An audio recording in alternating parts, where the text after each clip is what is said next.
and what were they essentially using it. In fact, Senior Advocate Mahesh Jethmalani is joining us on this broadcast. Sir, thank you very much for speaking to Republic TV. The information that I'm getting in right now, Mr. Jethmalani, is that the Enforcement Directorate, they say that they have got evidence that 20 crore rupees in cash was actually transferred from Kolkata to Goa.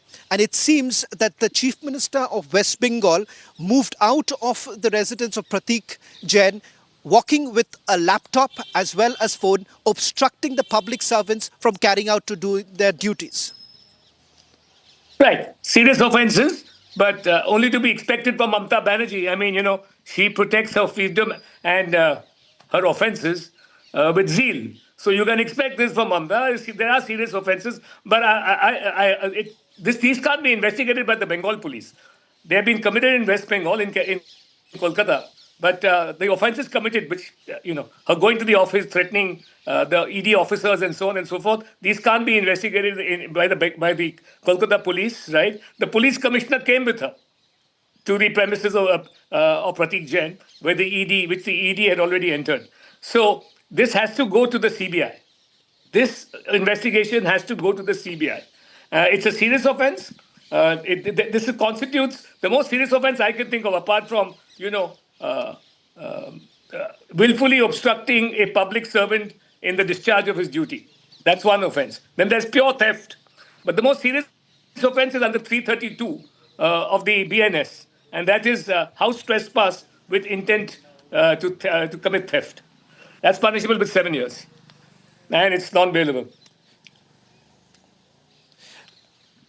Mr. Jethmalani, the information that I have from top sources within the agency is that when the Chief Minister really walked inside the premises where the searches were being carried out, it appears that she had walked in along with the DGP and the Kolkata Police Commissioner, demanding that the Enforcement Directorate hands over the documents and items that have been seized. This is undoubtedly a criminal offence, but the hands were tied for the Enforcement Directorate officers as well as the CRPF. They could not have really done anything when a sitting Chief Minister was actually ordering them. What happens in a case like this? Because it sets a dangerous precedence. Well, as I said, these are all offences under the BNS now, right?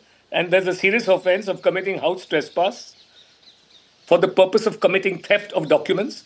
And I'm told there's also a hard disk that was taken. I'm not sure. That's what the press has reported earlier. So these are serious offences. The West Bengal police are disqualified. They cannot, given the fact that they aided and abetted her and came with her into the premises. And in their presence, there was this theft committed, theft or extortion or criminal intimidation. By either of those means, these documents were seized, right? And this matter has to go to the CBI now. Mr. Jethmalani, one quick question before I let you go. This is with regards to, do you believe that the Enforcement Directorate should go ahead and file an FIR in this case? Because in the past, in Shah Jahan's case also, where the Enforcement Directorate did actually try doing that, it appeared that this was misused by the Kolkata police. And in fact, ED officers were being called in for questioning when they were the ones who were the complainants in this case.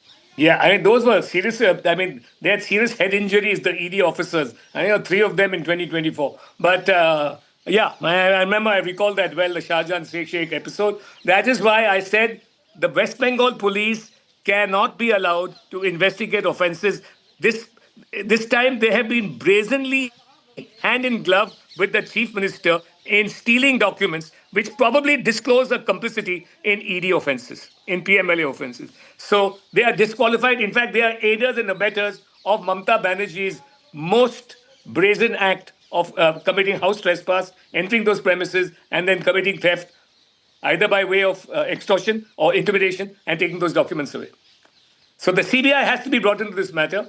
And the only way it can be brought in is by having these cases investigated through the High Court. Through the High Court.